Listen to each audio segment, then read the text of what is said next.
Building your brand on somebody else's real estate is a dangerous game. So in this video, I'm going to show you how important it is to own your audience. Now, what exactly do I mean when I say own your audience? Well, first off, let's talk about what I don't mean. I don't mean going out and spending any amount of money to buy an email list or to buy followers on social media. Actually, it's about as far from that as you can get.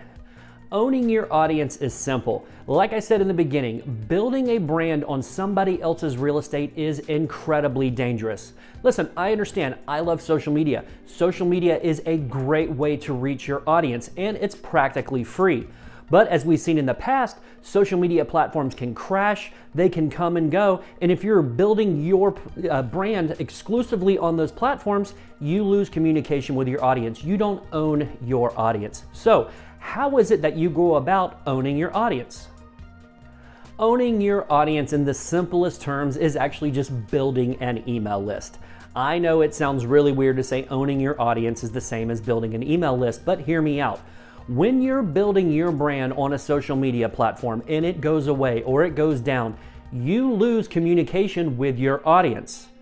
When you own an email list, again, owning your audience, you have direct communication to them whether the social media platforms are up or down. Now, obviously the internet can go out, yes, but I'm here to tell you, the internet is a lot more stable and is going to be around a lot longer, and again, is just going to give you a better way to communicate with your audience than anybody else's digital real estate. So how do you go about owning your audience? Well, there's a couple of ways and very easy ways to implement for any hospitality brand out there.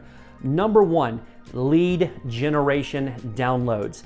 Now, if you're a restaurant, a hotel, a transportation company, a bar and grill, anybody in the hospitality space, you need to have lead generations that people can go to your website, yes, promote it on social media, but you're going to get them to your website as quickly as possible. Again, this is your real estate, and you're going to offer them what we call in the business is a freemium. Now, this could be a checklist of the top attractions in your town. This could be a checklist on the hot summer vacation spots in 2025 or whatever year you're watching this in.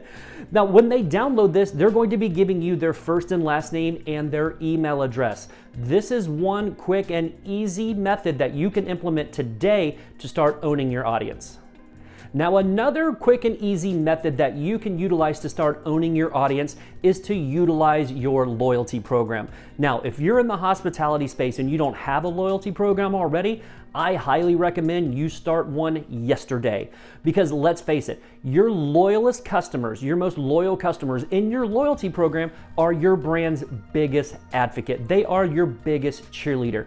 They're the ones that are telling their friends about you, their coworkers about you, their family members about you. So if you don't have a loyalty program, again, you need to start one immediately, because again, if you're building on social media and your most loyal fans are on social media and that platform goes down, you have no way to communicate with them.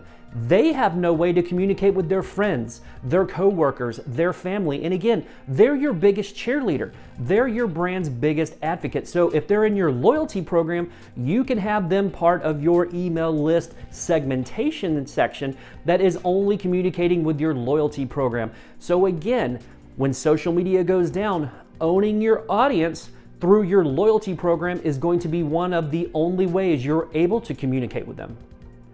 And the third quick and easy way that you can begin to own your audience is using SMS communication or text message marketing. Now, a lot of people don't understand this because it's fairly new and it's still in its infancy, and a lot of people are still trying to understand it. Again, when you have a loyalty program and an email list, when you're offering them the lead generation freemiums that we talked about earlier in this video, you can add another field to that form to allow them to enter their telephone number. Now, a lot of people won't opt into this because they don't want to get spammy text, but a lot of them will, especially your most loyal customers. So again, you're not building it on somebody else's real estate. When their most loyal customers and your loyalty program members are giving you their phone number, that is an easy way to communicate with them directly, not on somebody else's real estate. So there you have it. 3 quick and easy methods that you can implement today to stop building your brand on somebody else's real estate and own your audience so you can communicate with them directly.